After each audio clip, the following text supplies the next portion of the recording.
गुरुजी की कहानी। एक छोटे से गांव में गुरुजी नाम से प्रसिद्ध एक वृद्ध साधु रहते थे।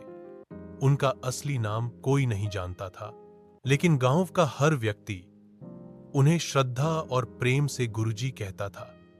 उनका जीवन बहुत ही साधारण था। एक छोटी सी कुटिया, एक कुआं और तुलसी का पौधा ही उनकी दुनिया थी। गुरुजी का जीवन त्याग, सेवा और ज्ञान से भरा हुआ था। वे न किसी से कुछ मांगते, न किसी से कोई अपेक्षा रखते। गांव वाले जब भी किसी संकट में होते, गुरुजी की कुटिया पर पहुंच जाते। उनकी बातें सरल होती थीं, लेकिन उन बातों में जीवन के गहरे अर्थ छिपे होते। एक बार गांव में भयंकर सूखा पड़ा।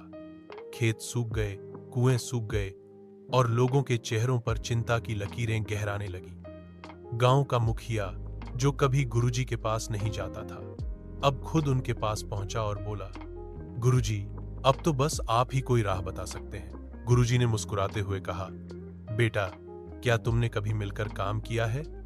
मुखिया झेंप गया और बोला, नहीं, गांव में तो हर कोई अपनी ही चिंता करता है। गुरुजी ने सब गांव वालों को बुलवाया और कहा, यदि हम सब मिलकर एक नया तालाब खोदें तो बारिश का पानी उसमें जमा हो सकता है। पहले तो लोग हिचकिचाए, लेकिन गुरुजी की बातों में सच्चाई थी। अगले ही दिन से गांव के सभी लोग, बच्चे, बुजुर्ग और महिलाएं मिलकर तालाब खोदने लगे। गुरुजी खुद भी फावड़ा लेकर साथ लगे। कई दिनों की मेहनत के बाद एक बड़ा तालाब तैयार हुआ। कुछ ही दिनों बाद पहली बारिश हुई और तालाब पानी से भर गया। गांव में खुशी की लहर दौड़ गई। अब पानी की कमी नहीं रही। खेत हरे भरे हो गए और गांव फिर से मुस्कुराने लगा। लोगों को अब समझ आ गया था कि मिलजुल कर काम करने में कितनी ताकत होती है।